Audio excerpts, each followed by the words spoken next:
राज्याचा कला परंपरेचा समृद्ध वारसा जतन करण्यासाठी शासन कटिबद्ध. उपमुख्यमंत्री अजितदादा पवार. ऐतिहासिक वास्तूंचे जतन संवर्धन करणे ही सर्वांची जबाबदारी आहे. राज्यातील कला परंपरेचा समृद्ध वारसा जतन करण्यासाठी शासन कटिबद्ध असून औंध येथील वस्तू संग्रहालयाचे जतन व संवर्धनासाठी शासनाने 52 कोटी रुपयांचा आराखडा मंजूर केला आहे. पर्यावरणाचा समतोल राखून ऐतिहासिक वारसा जपत संग्रहालयाचे नूतनीकरण करण्यात येईल अशी ग्वाही उपमुख्यमंत्री अजितदादा पवार यांनी दिली. शिवानंद स्वामी संगीत प्रतिष्ठानच्या वतीने आयोजित 85व्या औंध संगीत महोत्सवात शनिवारी सायंकाळी 6 वाजता ते बोलत होते.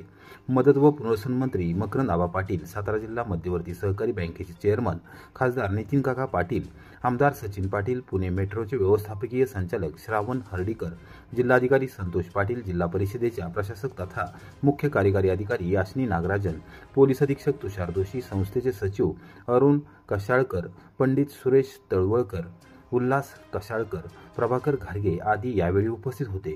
स्वातंत्र्यपूर्व काळापासून औंध संस्थान हे केवळ प्रशासकीय दृष्टिकोनातून नव्हे तर कलात्मक दृष्टिकोनातून आदर्श संस्थान म्हणून ओळखले जाते.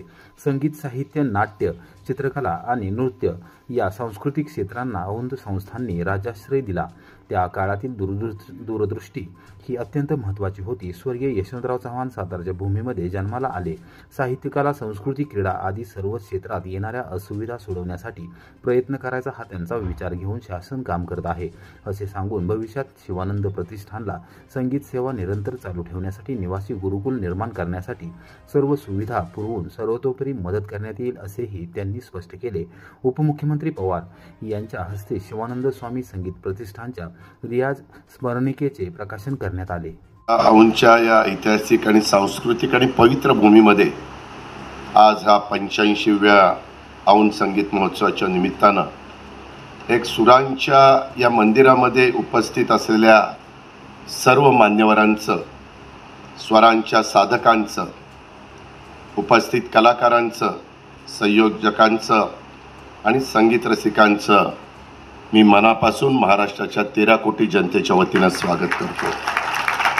स्वातंत्र्यपूर्व काळापासून औंध संस्थान हे केवळ प्रशासकीय दृष्टिकोनातूनच नाही तर कलात्मक दृष्टिकोनातनं एक आदर्श संस्थान म्हणून ह्या संस्थांनी आपली ओळख देशाच्या कानाकोपऱ्यामध्ये निर्माण केली.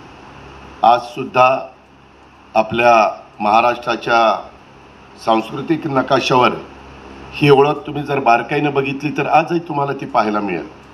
संगीत, साहित्य, नाट्य, चित्रकला आणि नृत्य या सांस्कृतिक क्षेत्रांना औंध संस्थानने राजाश्रय दिला आणि त्या काळात देखील ही दूरदृष्टी अत्यंत महत्त्वाची होती. एका लहानशा संस्थानात संगीत आणि कलेविषयी इतका जिव्हाळा असणं, प्रेम असणं, आस्था असणं हे औंधच्या वैभवशाली सांस्कृतिक परंपरेची खऱ्या अर्थाने ओळख आहे. आणि या निमित्तानं कलेचे खरे आश्रयदाते औंध संस्थानचे तत्कालीन राजे स्वर्गीय भगवानराव तथा बाळासाहेब पंतप्रतिनिधी यांच्या चरणी मी सुरुवातीलाच वंदन करतो. ज्यांच्या पुढाकाराने या संगीत महोत्सवाची सुरुवात झाली त्या पंडित अनंत जोशी आणि त्यांचे पुत्र पंडित गजानन बुवा जोशी यांच्या प्रती देखील मी अतिशय मनापासून कृतज्ञता व्यक्त करतो. शिवसेना नेते आणि सातारा जिल्ह्याचे पालकमंत्री शंभूराज देसाई यांनी उद्धव ठाकरे यांच्यावर केली थेट टीका. उद्धव ठाकरे यांच्या काळात शेतकऱ्यांना जेवढी मदत दिली गेली त्यापेक्षा जादा मदत आमच्या सरकारने दिली आहे. त्यामुळे त्यांनी हंबरडा मोर्चा काढू दे, नाहीतर आणखी कसलाही मोर्चा काढू दे. केवळ सहानुभूती मिळवण्याचा प्रयत्न शिवसेना उद्धव बाळासाहेब ठाकरे पक्षाचा चालू आहे. याचा जनमानसावर काहीही परिणाम होणार नाही अशी टीका पालकमंत्री शंभूराज देसाई यांनी केली. कराड तालुका दौऱ्यावर असताना शनिवारी दुपारी 4 वाजता पत्रकारांशी बोलताना त्यांनी शिवसेना उद्धव बाळासाहेब ठाकरे पक्षावर जोरदार टीका केली. छत्रपती संभाजीनगर येथे शिवसेना उद्धव बाळासाहेब ठाकरे पक्षाने हंबरडा मोर्चा काढला आहे. त्यावर प्रतिक्रिया व्यक्त करताना मंत्री देसाई यांनी उद्धव ठाकरे यांच्यावर स्पष्ट शब्दात टीका केली. मदत देणारे कोण आहेत आणि मोर्चा काढणारे कोण आहेत ही महाराष्ट्रातील जनता पूर्णपणे जाणून आहे. महाराष्ट्रात ठाकरे ब्रँड एकच आहे, तो म्हणजे वंदनीय बाळासाहेब ठाकरे हाच तो ब्रँड ब्रँड काल होता, आज आहे आणि उद्याही राहील. उद्धव ठाकरे यांनी तोंडाने कबूल केले आहे की त्यांचा ब्रँड अस्तित्वात नाही, असा टोला मंत्री देसाई यांनी लगावला. मागे सुद्धा एकदा बोलताना बोललो होतो, त्यांच्या काळामध्ये जेव्हा शेतकऱ्यावर संकट आलं, आपत्ती आली, शेतकरी अडचणीत सापडला, त्यांनी जेवढी मदत दिली नव्हती त्यापेक्षा जादा मदत महायुतीच्या आत्ताच्या सरकारनं या पुरामध्ये सापडलेल्या शेतकऱ्याला दिलेली आहे. त्यामुळं आता त्यांनी हंबरडा मोर्चा काढू दे, तर आणखीन कसला मोर्चा काढू दे. लोक आता सुज्ञान आहेत. तुमच्या काळात काय मिळालं आणि आत्ताच्या काळात काय मिळालं हे लोक समोर डोळे उघडे ठेवून बघतायत. त्यामुळे हे केवळ आता लोकांना निव्वळ सहानुभूती मिळवण्याचा प्रयत्न उभाटाच्या लोकांचा चाललेला आहे. याचा जनमानसावरती काही परिणाम होणार नाही. लोकांना माहिती आहे, आज 32,000 कोटी रुपयाचं पॅकेज हे आता शेतकऱ्यांना अडचणीत सापडलेल्या, पुरात सापडलेल्या, अतिवृष्टीत सापडलेल्या शेतकऱ्याला आपण दिलेलं आहे.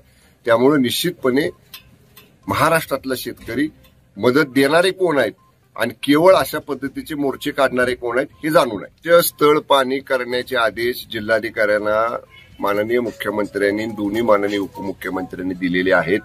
त्यामुळं पुरवणी तालुक्यांची यादी सुद्धा सुधारित GR मध्ये समाविष्ट केलेली आहे. आम्ही तुम्हाला पहिल्यांदा सगळ्या महाराष्ट्रातल्या लोकांना सांगितलं होतं की या अतिवृष्टीमध्ये, पूर परिस्थितीमध्ये ज्या शेतकऱ्यांचं नुकसान झालंय, एकही शेतकरी या मदतीपासून वंचित राहणार नाही. बेस्ट कामगारांच्या विषयावरून आज उद्धव ठाकरे म्हणाले की बेस्टची निवडणूक विसरून जाऊ, आता ठाकरे ब्रँड सुरू व्हायचा होता, आता सुरू होईल राज ठाकरे सोबत. याचा अर्थ आतापर्यंत ठाकरे ब्रँड नव्हता? माझा उलट प्रश्न आहे. तुम्ही काय म्हटला, मान्य उद्धव साहेब काय म्हटले, ठाकरे ब्रँड सुरू होईल. म्हणजे आता सुरू होईल का? आता सुरू. ठाकरे ब्रँड एकच आहे महाराष्ट्रात. वंदनीय शिवसेना प्रमुख स्वर्गीय हिंदू हृदय सम्राट बाळासाहेब ठाकरे साहेब. तो ब्रँड काल होता, आज आहे आणि उद्याही राहील.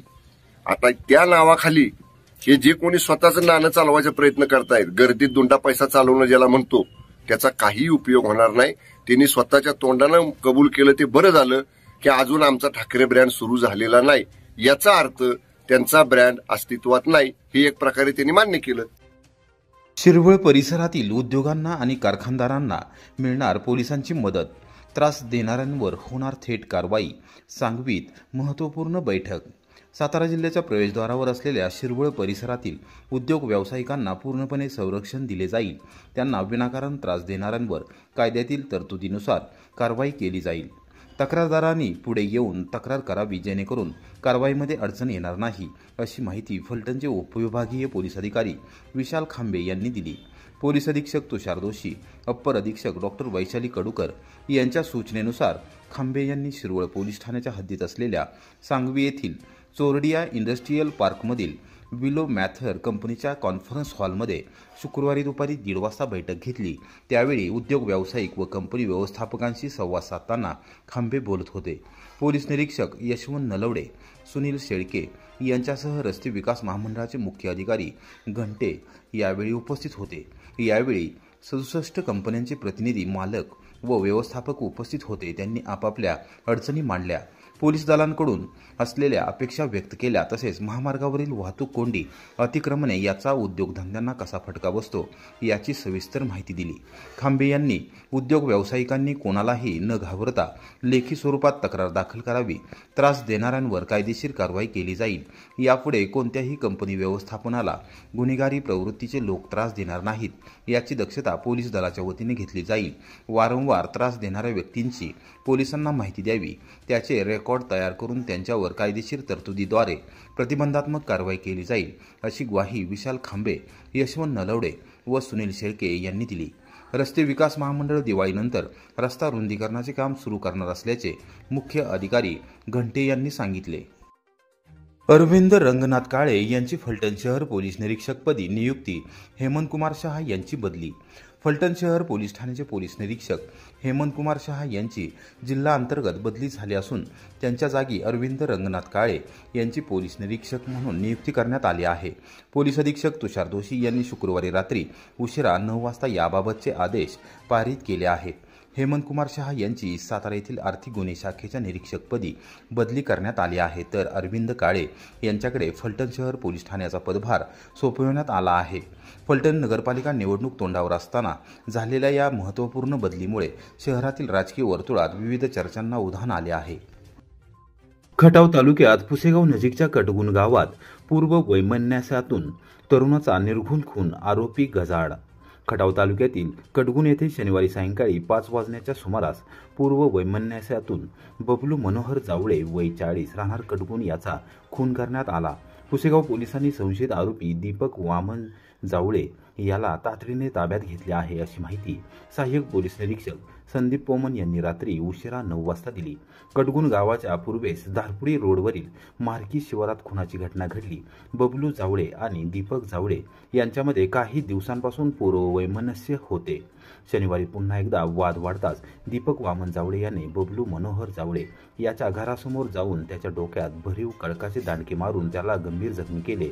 त्यातच त्याचा जागीच मृत्यू झाला आहे. यानंतर संशयित दीपक जावळे स्वतःच जखमी अवस्थेत उपचारासाठी रुग्णालयात गेला. त्याच्या जखमा पाहून डॉक्टरांनी पुसेगाव पोलीस ठाण्यात माहिती दिली.